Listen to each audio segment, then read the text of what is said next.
नमस्कार विद्यार्थी मित्रांनो. प्रकरण 8 जागतिक महायुद्धे आणि भारत यातील भाग 2 आज आपण बघणार आहोत. पहिल्या महायुद्धाच्या समाप्तीनंतरच्या 10-15 वर्षात जगामध्ये पुन्हा असंतोष, अशांतता आणि अस्थिरता निर्माण झाली होती. इटली पुढील समस्यांचे निराकरण करणे तेथील लोकशाही सरकारला जमलं नाही. जनतेच्या समस्या तीव्र आणि गंभीर बनत गेल्या. या वाढत्या असंतोषाचा फायदा घेऊन फॅसिस्ट पक्षाचा नेता बेनिटो मुसोलिनी याने 1922 मध्ये सत्ता काबीज केली. मुसोलिनी हा शिक्षक होता, पत्रकार होता. पहिलं महायुद्ध संपल्यानंतर तो राजकारणात उतरला आणि त्यानंतर त्याने 1919 साली फॅसिस्ट पक्ष स्थापन केला. मग या फॅसिस्ट पक्षाने बेनिटो मुसोलिनीच्या नेतृत्वाखाली पहिल्या महायुद्धानंतर जी चळवळ उभारली तिला फॅसिझम असं नाव दिलंय. म्हणजे लोकशाही, उदारमतवाद, व्यक्ती स्वातंत्र्य आणि समता यांच्या विरुद्ध असलेली एक विचारसरणी. फॅसिझम हा शब्द फॅसिस या मूळ लॅटिन शब्दापासून आलेला आहे.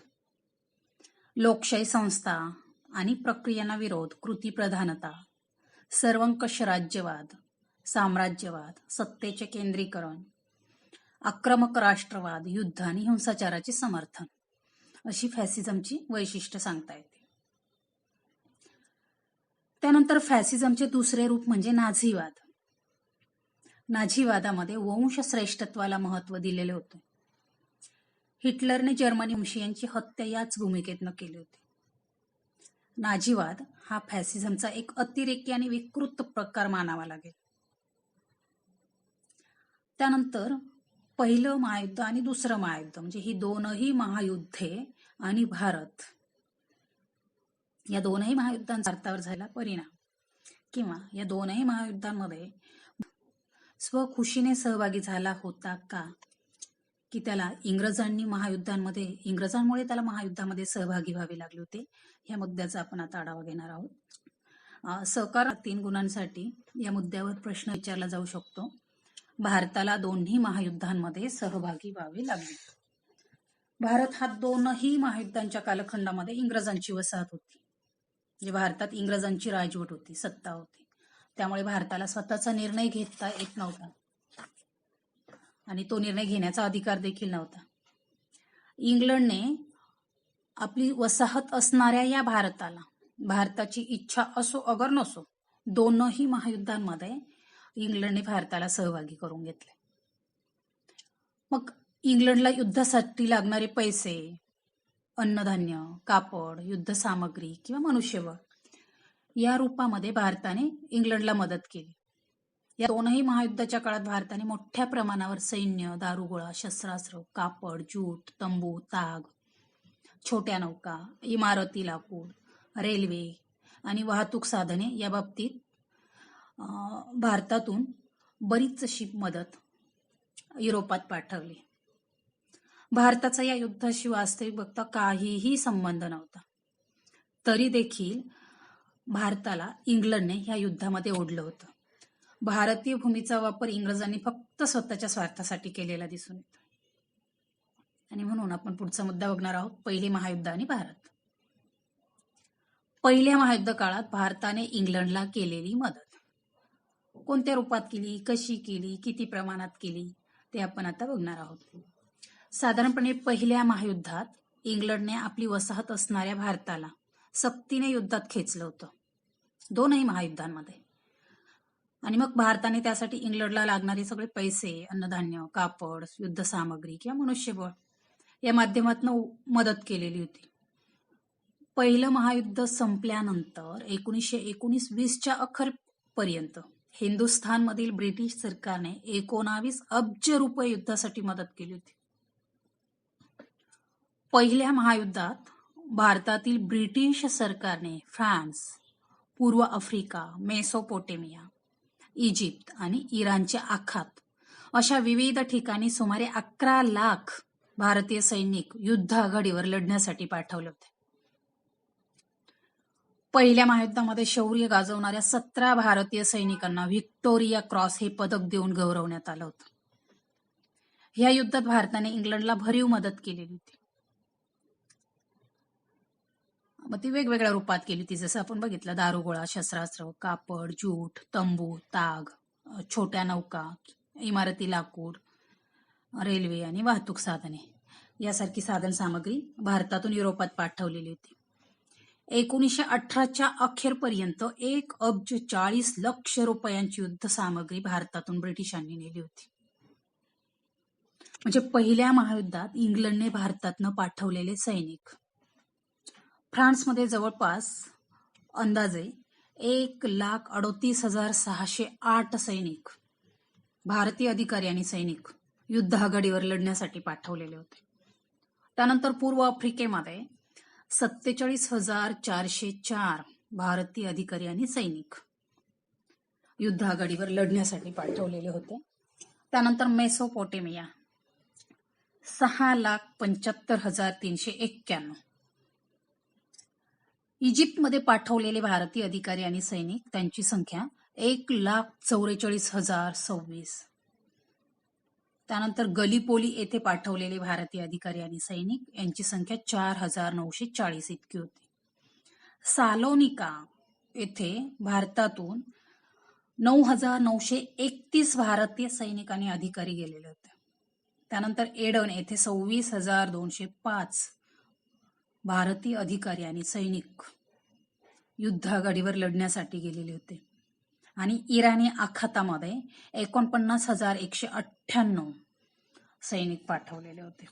म्हणजे एकूण 10,96,013 एवढे भारतीय अधिकारी आणि सैनिक युद्ध आघाडीवर लढण्यासाठी भारतातून इंग्लंडने पाठवलेले होते. आणि एवढ्या 11 लाख सैनिकांपैकी फक्त 17च भारतीय सैनिकांना व्हिक्टोरिया क्रॉस हे पदक देऊन गौरवलं गेलं होतं. आणि म्हणून या पहिल्या महायुद्धाचे भारतावर कोणकोणते परिणाम झाले ते आपण आता बघणार आहोत. या मुद्द्यावर तुमचे मत नोंदवा. असा 3 मार्कांचा प्रश्न विचारला जाऊ शकतो. प्रश्न बघूया. पहिल्या महायुद्धामुळे भारताच्या औद्योगिकरणाला चालना मिळाली. आता भारताच नव्हे तर संपूर्ण जगावर पहिल्या महायुद्धाचे पडसाद सगळ्याच क्षेत्रांवर उमटलेले होते. मग यामध्ये लष्करी युद्ध सामग्रीचं उत्पादन, नागरी उद्योगधंदे, व्यापार, आर्थिक धोरणे, सागरी वाहतूक, दळणवळण, शेती आणि अन्नधान्य उत्पादन, इंधन पुरवठा, संरक्षण व्यवस्था यासारख्या क्षेत्रांचा समावेश होता. म्हणजे जवळपास सगळ्याच क्षेत्रांवर पहिल्या महायुद्धाचे पडसाद पडलेले होते. पहिल्या महायुद्धाचे विपरीत परिणाम भारतावर झाले आणि ते खास करून शेतीवर झाले. शेतीमालाला मंदी आली. मात्र शेतीमालाला मंदी आली असली तरी औद्योगिकरणाला या काळामध्ये चालना मिळाली. लोखंड, पोलाद, कोळसा, खाण यासारखे उद्योग भरभराटीला आले. पहिल्या महायुद्धानंतर भारतात मोटार वाहतूक आणि मोटार गाड्यांच्या संख्येमध्ये मोठ्या प्रमाणात वाढ झाली. युद्धकाळ आणि युद्धानंतरच्या काळामध्ये भारतीय व्यापारामध्ये जवळपास 33 कोटी रुपयांची निर्यातीमध्ये घट झाली होती. जे शेतीमालाला मंदी आली असली तरी औद्योगिक मालाच्या किमती वाढल्या होत्या. अन्नधान्य भारतामध्ये जे पिकवलं जात होतं त्या अन्नधान्याची निर्यात इंग्लंडला आणि इंग्लंडच्या मित्र राष्ट्रांना मोठ्या प्रमाणात भारतामधनं केली जात होती. त्यामुळे स्थानिकांची म्हणजे भारतीयांची अन्नधान्याची गरज भागवणं अवघड झालं होतं. आणि म्हणून भारतामध्ये अन्नधान्याचं उत्पादन घेऊन देखील अन्नधान्याच्या किमती वाढू लागल्या होत्या. मग भारत पहिल्या महायुद्धामध्ये प्रत्यक्ष सहभागी झाल्यानंतर त्या सहभागाचे कोणते परिणाम भारतावर झालेले तर ते संमिश्र स्वरूपात झालेले. म्हणजे संरक्षणाच्या संदर्भात भारतीय सैनिक आणि भारतीय नेते यांच्या लक्षात काही गोष्टी आल्या होत्या, काही उणिवा, काही त्रुटी लक्षात आल्या होत्या की युरोपामध्ये लढताना आपली शस्त्रास्त्र अन्य राष्ट्रांपेक्षा कमी दर्जाची आहेत. त्यानंतर विमाने, अप्रगत यांत्रिक साधने किंवा तोफखाना, अपुऱ्या वैद्यकीय सोयी, सैन्याच्या आधुनिकीकरणाकडे दुर्लक्ष, सैन्याच्या शास्त्रशुद्ध प्रशिक्षणाकडे दुर्लक्ष, युद्धोपयोगी सामग्रीचे राखीव साठे नसणे या सगळ्याच बाबतीत आपण इतर देशांच्या किती मागे आहोत याची जाणीव भारतीयांना झाली. म्हणजे या गोष्टी भारतीयांच्या लक्षात आल्या होत्या पहिल्या महायुद्धामध्ये सहभाग घेतल्यामुळे. आणि म्हणून अशा परिस्थितीमध्ये बदल घडवून आणण्यासाठी ब्रिटिश सरकारने एक समिती गठीत केली होती, म्हणजे स्थापन केली होती. या समितीने लष्करातील सुधारणांच्या संदर्भामध्ये काही सूचना केल्या होत्या. मग ती समिती कोणाच्या नेतृत्वाखाली स्थापन केली होती, तर मॉन्टेग्यू आणि चेम्स नेतृत्वाखाली ती स्थापन केली होती, आणि म्हणून तिला मॉन्टेग्यू चेम्सफोर्ड समिती गेलं. सविस्तर उत्तर लिहामध्ये 5 गुणांसाठी या मुद्द्यावर प्रश्न विचारला जाऊ शकतो की मॉन्टेग्यू चेम्सफोर्ड यांनी भारतीयांना कोणती आश्वासने दिली. भारतीय सैन्य आणि युद्ध सामग्रीतील त्रुटी दूर करण्यासाठी सरकारने समिती नेमलेली होती. व्हाईसरॉय लॉर्ड चेम्सफोर्ड आणि एडवर्ड सॅम्युएल मॉन्टेग्यू म्हणजे secretary of state of India हे 2 सदस्य या समितीमध्ये होते. या समितीने भारतातील ब्रिटिश प्रशासनामध्ये तसंच लष्करी व्यवस्थेत कोणत्या सुधारणा करता येतील याबाबत एक अहवाल तयार केला होता, आणि त्या अहवालानुसार ब्रिटिश सरकारने किंवा मॉन्टेग्यू चेम्सफोर्ड यांनी भारतीयांना काही आश्वासनं दिली होती. व कोणती आश्वासनं होती, तर सैन्यामध्ये जात, धर्म, पंथ, वंश याचा विचार न करता हिंदी सैनिकांना पद दिली जातील, म्हणजे कुठल्याही प्रकारचा भेदभाव केला जाणार नाही, असं आश्वासन या समितीच्या माध्यमातून मॉन्टेग्यू चेम्सफोर्ड यांनी भारतीयांना दिलेलं होतं. त्यानंतर सैन्यामध्ये योग्य प्रमाणात हिंदी सैनिकांची भरती करण्यात येईल, आणि ज्याप्रमाणे इंग्लंडमध्ये सँडहर्स्ट अकादमी स्थापन झालेली आहे त्याप्रमाणे त्याच धर्तीवर हिंदुस्थानामध्ये देखील अकादमी स्थापन केली जाईल, आणि या अकादमीमध्ये 10 जागा हिंदी तरुणांसाठी राखीव असतील. हेही आश्वासन इंग्रज सरकारने किंवा मॉन्टेग्यू चेम्सफोर्ड समितीने भारतीयांना दिलं होतं. त्यानंतर इंदोर येथील लष्करी महाविद्यालयातून सैनिकी शिक्षण घेतलेल्यांना किंग्ज कमिशन देण्यात येईल, आणि प्रादेशिक सेना अधिक सुसज्ज करण्यात येईल. म्हणजे त्याप्रमाणे कार्यवाही सुरू करण्यात आली, आणि 1921 मध्ये हिंदुस्थानात युद्धोपयोगी साहित्य, वस्तू, पुरवठा हे नवीन खातं सुरू करण्यात आलं. भारतीय वायुसेनेचा पाया विस्तृत करण्यास या महायुद्धाचा खूप उपयोग झालेला आहे. हिंदी नौदलाने इराणच्या आखातात आपले स्वतःचे कर्तृत्व दाखवलं होतं, ते सिद्ध केलं होतं. या संदर्भामध्ये लोकमान्य टिळकांनी महायुद्धाच्या काळामध्ये केसरी या वृत्तपत्रामध्ये लेख लिहून आणि भाषणांमधनं वायुसेनेला आणि हिंदुस्थानच्या जागतिक राजकारणातील स्थानाला महत्व द्या, हिंदी लोकांना लष्करातील अधिकारी पदे देताना भेदभाव करू नका, अशा प्रकारे लोकमान्य टिळकांनी केली होती. पहिल्या महायुद्धाच्या काळात ब्रिटिश सत्तेला युद्धकार्यात मदत करण्यासंदर्भात टिळकांनी, गांधीजींनी आणि अन्य नेत्यांनी विधायक दृष्टी दाखवलेली होती. पहिल्या महायुद्धात सहभागी होण्याचा फायदा आपल्याला भविष्यात नक्कीच मिळेल असा विश्वास या नेत्यांना किंवा टिळकांना, गांधीजींना वाटत होता, आणि यातून त्यांची दूरदृष्टी लक्षात येते.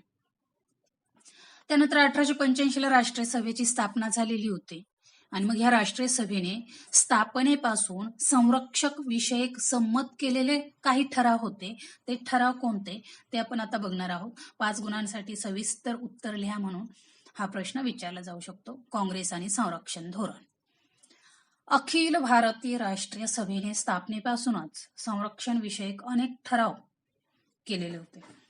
मग ते ठराव कोणते ते आपण बघूया. की हिंदी नागरिकांना आत्मरक्षणासाठी, देश रक्षणासाठी शिक्षण आणि उत्तेजन द्यावं, संरक्षण खर्च कमी करावा, पण ते अशक्य असल्यास इतर बाबींवरील खर्चामध्ये कपात करावी, हिंदी तरुणांना प्रादेशिक सैन्य दलामध्ये प्रवेश द्यावा, राणीच्या जाहीरनाम्यानुसार वरिष्ठ हुद्द्यांच्या जागा सैन्यातील हिंदी लोकांना द्याव्यात. म्हणजे 1858ला 1857च्या उठावानंतर 1858ला राणीने जो जाहीरनामा घोषित केला होता त्या जाहीरनाम्यानुसार सैन्यामध्ये कुठल्याही प्रकारचा भेदभाव केला जाणार नाही, आणि सैन्यामध्ये वरिष्ठ हुद्द्यांच्या जागा या भारतीयांना दिल्या जाव्यात अशी मागणी भारतीयांनी केलेली होती, आणि ती मागणी राणीने जाहीरनाम्यानुसार मान्य केलेली होती. संरक्षण विद्यालय स्थापन करावे, लोकसेना आणि सेवाभावी दले स्थापन करावी. त्यानंतर ब्रिटिश आणि हिंदुस्थानच्या संरक्षण खर्चाचा काही भाग उचलावा, म्हणजे सगळा खर्च भारताकडनं केला जात होता. तर त्या खर्चाचा काही भाग ब्रिटिशांनी उचलावा. म्हणजे असे ठराव करून काँग्रेसने आपल्या संरक्षण विषयक मागण्यांची दिशा दाखवून दिली. मात्र ब्रिटिश सरकारने या ठरावांच्या संदर्भात स्वहितकारी धोरण ठेवलेलं होतं. आणि म्हणून या महायुद्धाबाबत पंडित नेहरूंचं काय मत होतं ते मत आपण आता जाणून घेऊया. पंडित नेहरूंनी त्यांची कन्या इंदिरा गांधी यांना एक पत्र पाठवलं होतं आणि त्या पत्रातून त्यांची पहिल्या महायुद्धातील भारताच्या मदतीबाबतची मते कळत. इंग्रज साम्राज्यशाहीने भारताला या युद्धामध्ये सक्तीने ओढलं होतं. हे युद्ध हिंदुस्थानचं नव्हतं, भारताचं कुणाशीही भांडण नव्हतं. जर्मनीशी नव्हतं, तुर्कस्तानशी नव्हतं किंवा इतर कुठल्याही देशांशी नव्हतं. म्हणजे यावरून युद्धाबाबत भारताला स्वतःच असं मतच नव्हतं, कारण हिंदुस्थान हा ब्रिटिशांचा गुलाम देश होता किंवा ब्रिटिशांची वसाहत होती.